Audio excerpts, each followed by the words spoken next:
But do it, Trey, in a bullpen tonight to do a demonstration for us. Trey, are you ready? Let me unmute my. Okay.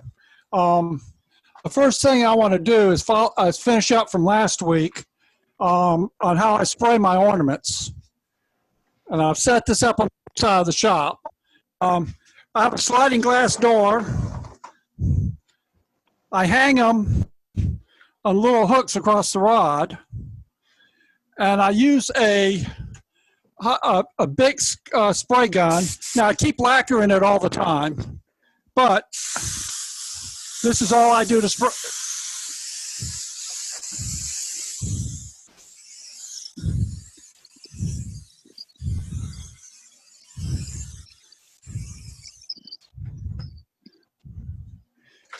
And those are finished. And after that, let's see if I can turn the camera. I hang them up there to let them dry. The lacquer makes them look like they're glass is what we're looking for. It leaves a really good finish for ornaments. Ornaments usually do better with a high gloss on them, as far as I'm concerned. So, okay, and that's a finish up from last week. Now let's go ahead and get into the. And I use a high quality touch-up spray gun. I found it atomizes the spray better than the lower quality gun. So I had a lower quality gun before and I was getting running issues and that kind of stuff. And I very seldom ever have any problem with runs using this gun. Okay. Subject for tonight is finials. I'm going to show you how to turn a finial in the time zone. Here's some sample finials. I think I'll try to fall off of there. Here's some samples that I've done.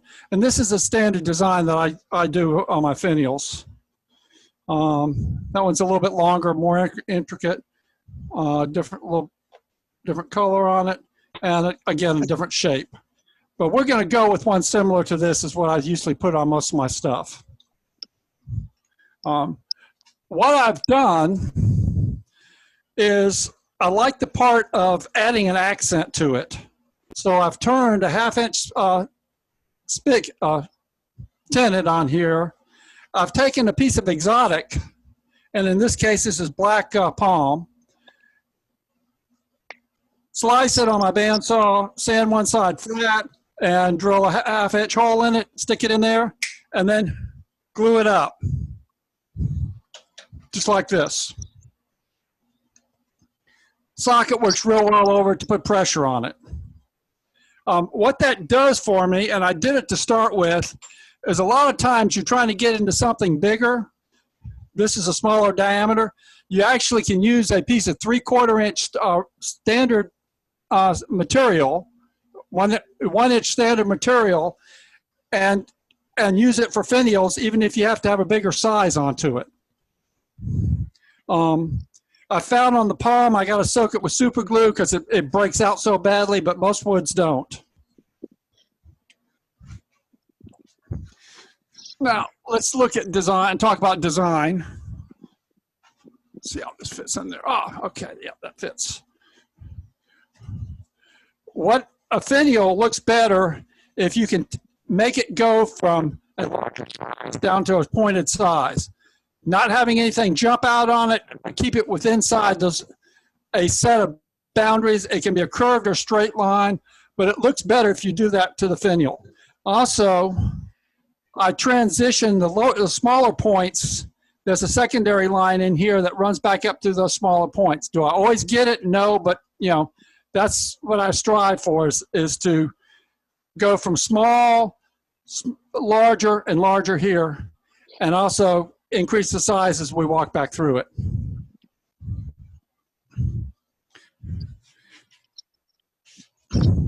So let's get the turning one.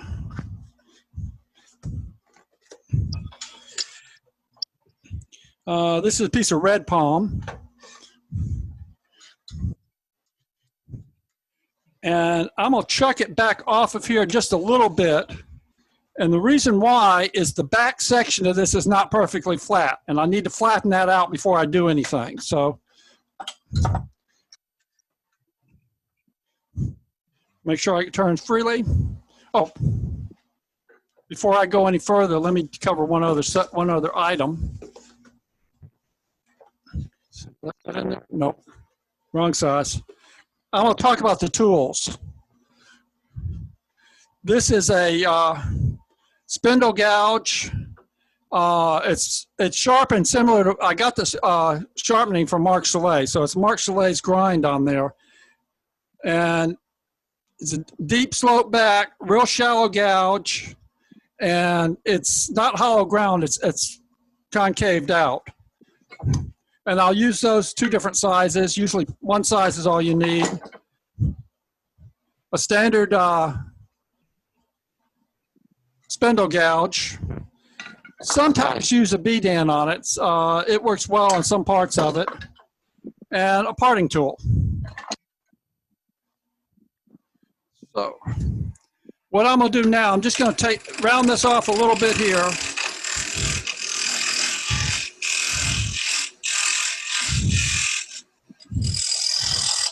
And the main thing I'm doing right now is I'm trying to get a good flat surface on the back for the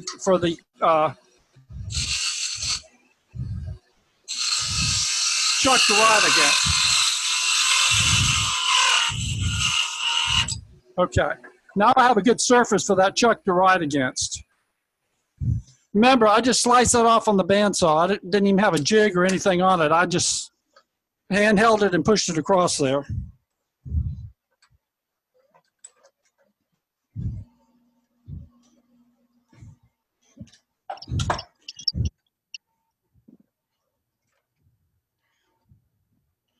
Okay.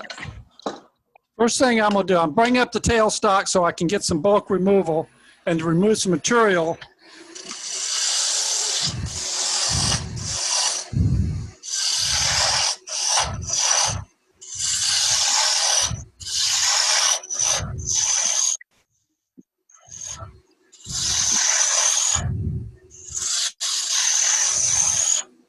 Okay, get some basic material. And I do have a minor problem with this. I'm not sitting against my chuck. And I'll get more vibration if I don't fix that right now.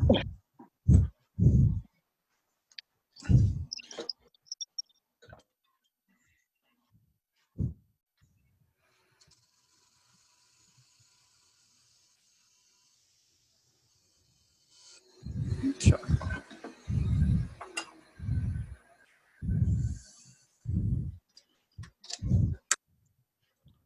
While you're Okay, fixing that, I mentioned that we just got another input on a chat about those metals. Somebody else kicked in where a source for them for the plates and placards and stuff. No, I'm sorry, Trey. Okay, no problem. I'm trying to get a good fit here because that helps to reduce the vibration on it. Okay, and pull a gouge out that with Mark's spindle gouge grind on it. Oh, before I go any further, let's show you the basic cuts on the gouge. One is just going to be a V cut. Another one's going to roll over and follow that. Then there's two peeling cuts. One of them comes back in this way, and the other one is a little straighter like that coming into it. So those are some of the basic cuts that you're going to see. One other that I'm going to do down here at the bottom, and let me zoom back in on this a little further. Oh, too far. No, that's better. Okay, and I'm gonna come in and I'm gonna pull at the same time. So I'm coming in and pulling towards it. Now the next cut is gonna come back here. It's gonna come back in the opening, and it's gonna come do the same thing.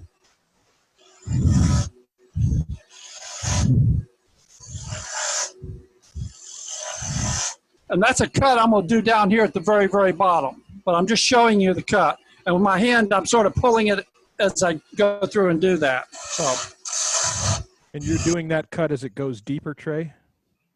Excuse me? As you go deeper, you're pulling And Yeah, as I go into the cut, I'm sort of squeezing my hand to pull it over. got it. So I'm actually on the right-hand side, I'm cutting. Left-hand side, I'm scraping into the V. Thank you. But it makes a very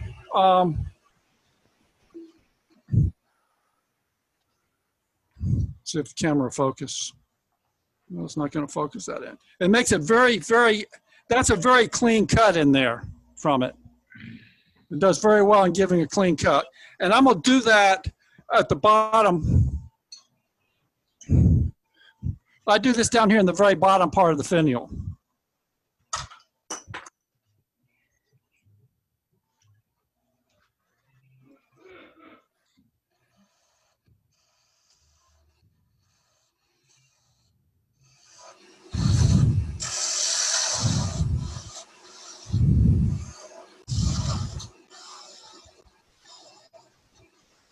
Now, as you get closer to the center, you literally, there's almost no motion. It virtually stops.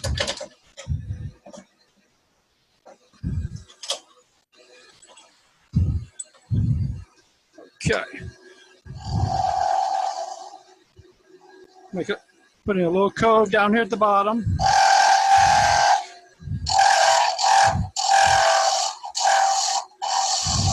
Making a heavier cut than normal. But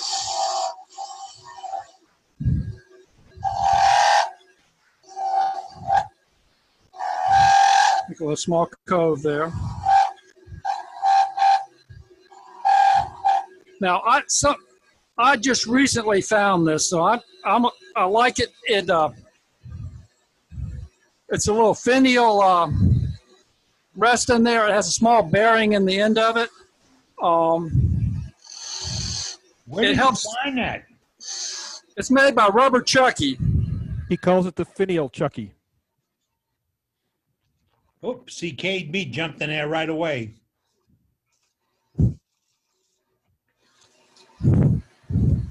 I'll pull it off and let you see it at the in the end. And I'm pulling back as I do that. But you can see what it's doing.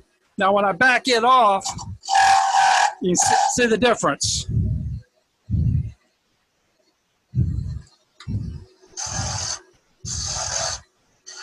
And I just started using that this week. First time I've used it.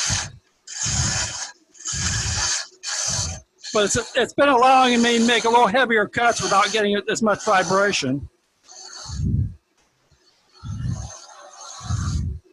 Now, I like to put the top of that design about 2/3, and then I have 1/3 at the very, very top of it.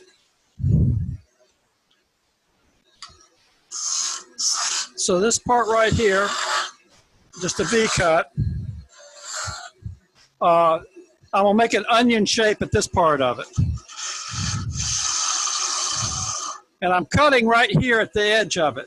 It's acting almost like a skew as it goes across the wood. Making slices rather than gouges. It is slicing it. I'm doing the same thing, but going the other direction, just trying to take some bulk off of it. Give me an idea where I'm going to.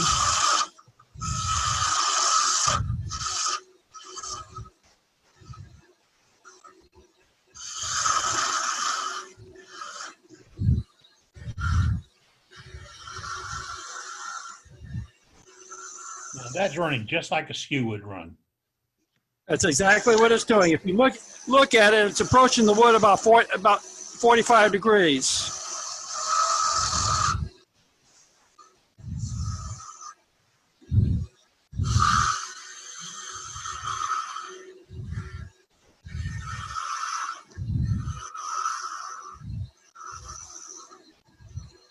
For new turners, folks, that's the smoothest way to cut it. Less vibration and less tear out.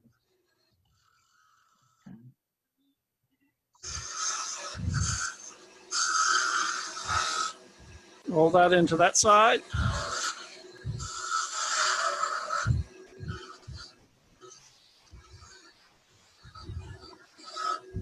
Okay. This is.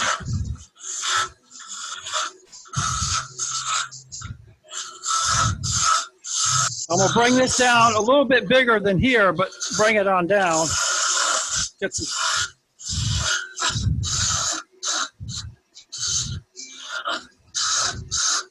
I'm just getting rid of bulk. And inside of a cove, you're pushing up into it, cutting to the bottom of a cove.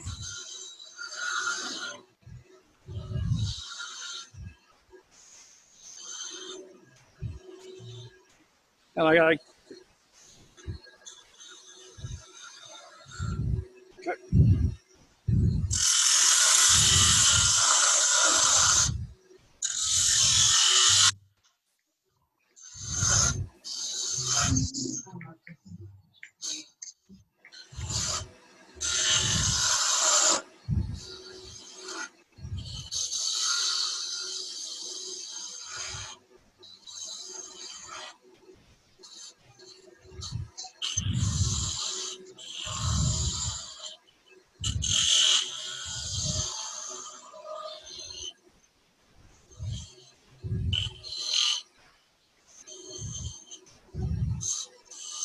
Trey, got a question. How fast are you running the machine?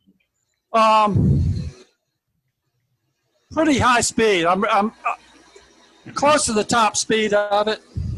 Not quite, but close to it. Since the diameter is so small, the higher speed helps. Okay, now I will come back. This is 220. Am I cheating? Yeah, but you know.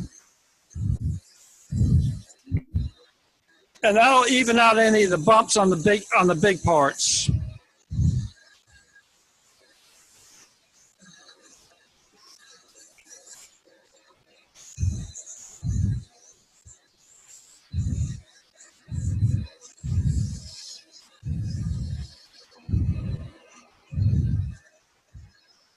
$320.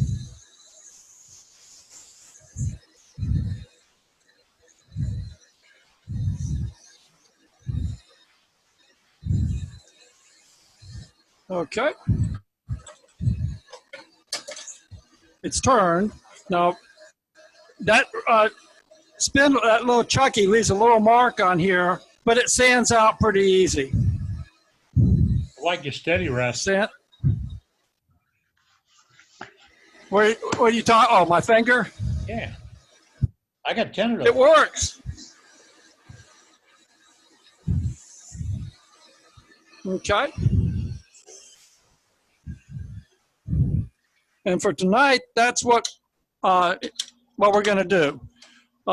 Next week, I'm going to talk about how I interface this, and we'll put these different items onto vessels and stuff. Now, I can rechuck this in here,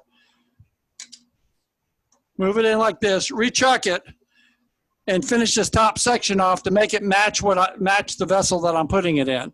Most of my hollow forms, I use a 1/2-inch hole on it.